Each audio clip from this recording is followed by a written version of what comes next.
बुलढाणा जिल्ह्यातील मेहकर पंचायत समिती अंतर्गत मोहना बुद्रुक येथील जिल्हा परिषद शाळेचे मुख्याध्यापक धम्मसागर कांबळे यांचा मद्यधुंद अवस्थेत धिंगाणा घालतानाचा व्हिडिओ सध्या सोशल मीडियावर मोठ्या प्रमाणात व्हायरल होत आहे। विशेष म्हणजे हा प्रकार शाळेची सकाळची प्रतिज्ञा सुरू असताना विद्यार्थ्यांसमोरच घडल्याचे स्पष्ट दिसते। विद्यार्थ्यांची व शिक्षकांची उपस्थिती असताना मुख्याध्यापकांनी मद्यप्राशन केलेल्या अवस्थेत वागणूक केल्याने परिसरात संतापाची लाट उसळली आहे। शाळा हे विद्यार्थ्यांच्या संस्कारांचे मंदिर मानले जाते। अशा ठिकाणी मुख्याध्यापकांसारख्या जबाबदार पदावरील व्यक्तीकडून मद्यधुंद अवस्थेत गैरवर्तन झाल्याने पालक व ग्रामस्थांमध्ये नाराजी व्यक्त होत आहे। या प्रकरणाचा व्हिडिओ व्हायरल झाल्यानंतर गावकऱ्यांनी शिक्षण विभागाकडे तातडीने कारवाईची मागणी केली आहे। विद्यार्थ्यांसमोर गैरवर्तन केल्याने मुख्याध्यापकांवर कठोर शिस्तभंगाची कारवाई व्हावी अशी मागणी वाढत आहे।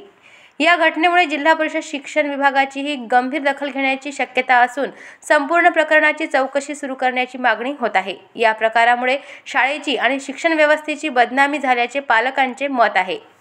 म्हणजे एकीकडे जिल्हा परिषदेमध्ये एक चांगल्या प्रकारचं वातावरण असताना अशा पद्धतीने कोणी एखादा शिक्षक नशेमध्ये शाळेत जाणे किंवा अशा पद्धतीने त्याने गैरवर्तन करणे हे निश्चितच प्रशासकीय दृष्ट्या शोभनीय नाही आणि अशा शिक्षकावर कारवाई केल्याशिवाय पर्याय नाही। म्हणून मी त्याच्यावर या आज उद्या किंवा आजच शक्यतो आजच आम्ही त्याच्यावर निलंबनाची कारवाई करणार आहोत। अशाच महत्त्वपूर्ण बातम्यांच्या अपडेटसाठी अजिंक्य भारत न्यूजच्या पेजला फॉलो करा आणि सबस्क्राइब करा। Thank you for watching.